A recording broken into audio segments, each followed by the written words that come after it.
$43 million is an enormous amount, especially when it comes to money.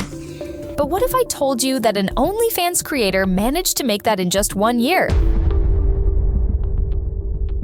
Hey everyone, welcome back to Will Speak. I'm Willia, and today we're diving into the incredible story of Sophie Rain.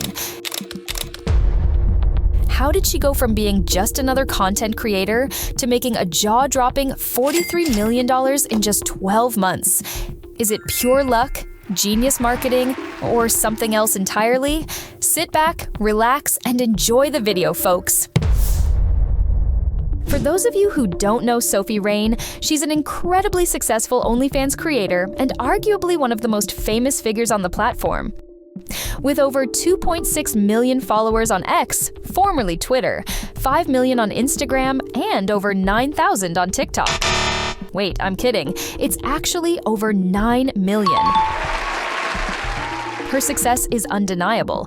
Recently, she appeared on a podcast where it was revealed she makes about $4 million a month on OnlyFans. Sophie, so you are aware that you're the final boss when it comes to OF, right? Is that what they say? Yeah. Is that what they call it? Mm-hmm. And I know you saw the clip of Julia making $400,000 a month, so I just need to know, how much are you making a month? I don't know if I don't really want to hurt your feelings. I just don't. Hurt my feelings? What do you mean?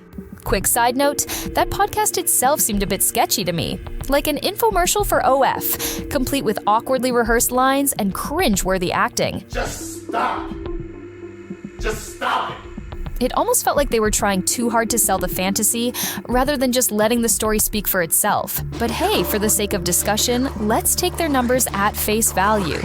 You don't have to say, just show me. Yeah. Okay, yeah. And I won't break your phone.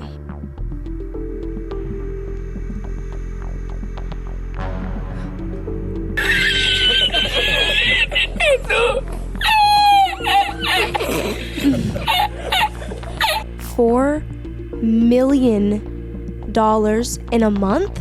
Yeah. 400,000 the last 7 days, in case you were. Now, I don't know if you guys can really grasp how much $4 million a month is.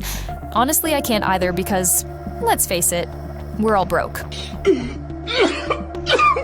According to ChatGPT, thanks AI overlord, her income puts her in the top 0.1% of earners worldwide.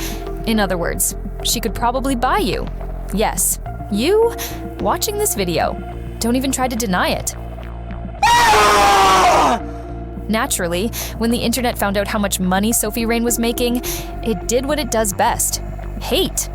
We are now living in the twilight zone. Today is a world where somebody like Sophie Rain makes more than professional models. We're talking about Adriana Lima, Kendall Jenner, Cara Levine. This explicit model made $43 million in a single year. I guarantee you so many women are going to try to get the same. Post after post, people shared Sophie Rain's insane earnings and compared them to those of other famous figures. Put the lotion down, nigga. What the fuck? If it was 1M, I'd be like, damn, you made, put the lotion down. I'm not even mad at Shorty. Get your bag. She ain't had to shoot a basketball. She ain't had to cut nobody open. She ain't do no surgery. She ain't never beat a case. She deserves her bread. But y'all niggas put the lotion down. One of my personal favorites was the comparison to runway models, with captions like, "We live in a world where OnlyFans models make more than actual runway models." Now, look, I get it. Sophie's earnings are ridiculous. But let's not pretend that runway models are paragons of hard work. They're in the same boat as Sophie, getting paid absurd amounts of money for doing something questionable. Like $40 million to walk a runway? Come on now. And speaking of money, people seem to forget that Sophie wouldn't be making this much if no one was paying for her subscriptions. I'm not defending her, but let's be real. She's just responding to market demand. She's not the first to do it, and she won't be the last.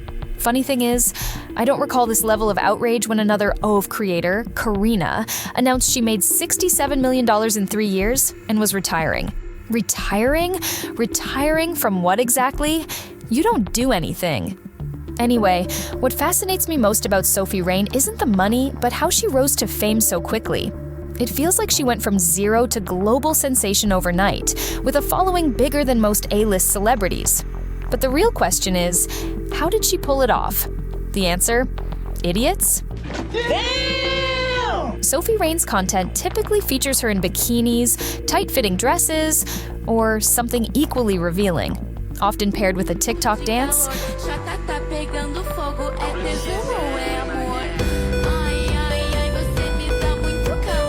I don't understand how these videos rack up millions of views.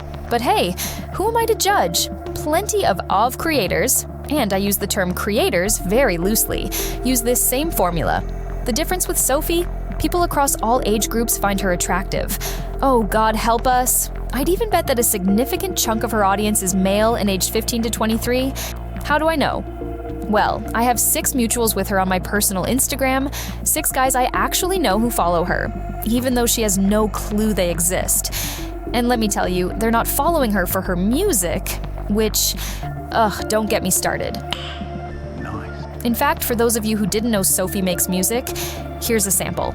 Congrats, you're about to suffer through it. Yeah, that's enough of that. Moving on. My point is, young men in that age group are curious, have disposable income, and are more likely to buy her subscriptions. But let's not ignore the possibility that an even larger portion of her fan base might be younger, actual kids. And Sophie knows this. But recently, there's been a lot of allegations online talking about me sending photos, which I can proudly say I've never done. I am aware that I have a child audience on TikTok, which I am going to also talk about. Nowadays, kids are bombarded with OF-related content, whether it's their favorite YouTuber or streamer collaborating with these creators. It's practically inescapable. And with Sophie being one of the biggest names in the game, she's bound to attract that demographic. Now, to be fair, with millions of followers, it's impossible for Sophie to regulate who's watching her content. She doesn't have the time to scroll through every profile to check ages. But maybe, just maybe, she could stop marketing herself to such a young audience. For example, let's talk about the infamous Spider-Man situation. Sophie went viral after a photo of her in a Spider-Man costume spread across social media, but not for the reasons you'd expect.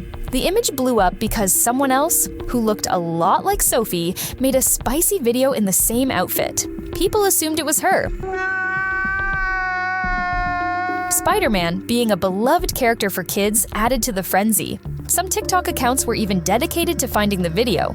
And Sophie, seeing the attention, decided to roll with it. She started marketing herself as if she were the one in the video, even though she wasn't. Alright, we are doing it. Since my TikTok got 100k likes, I promised you guys we would do another Spider-Man video, so we are gonna do it. Now, I don't blame her for capitalizing on the situation. If people are going to use her name, she might as well profit from it. But let's not pretend she's completely innocent either. She's since clarified on multiple platforms that the Spider-Man video wasn't her, but the damage was already done. So I do have a question I have to ask. Okay. I saw a video of you in like a Spider-Man outfit. Yes. So what was that about? It is, I don't know, I recently started a Twitch and then I went live a couple days ago. I don't know if anyone saw it. Spider-Man never happened. I am not the Spider-Man girl. That is another OnlyFans model. Her name is Naomi Soraya. She is the one in that video and people say that we look alike. So it was like your twin. Yes, yes. And then everyone just assumed it was me and I still today can't get away from the Spider-Man video. But it was not me. So, what's my final take on Sophie Rain? Do I agree with her morally? Not really, but I have to admit, she's a genius marketer. If 99% of people were offered the chance to make $43 million in a year doing what she's doing, they'd jump at it without hesitation. She's not harming anyone or breaking any laws. She's just capitalizing on a market, plain and simple. No one is forcing people to subscribe to her content. You literally have to input your name, card number, and make a conscious decision to pay. The only reason Sophie is being targeted is because she's wildly successful at what she does. Anyway, that's my take. If you enjoyed this video, don't forget to like and subscribe. Catch you in the next one. Peace.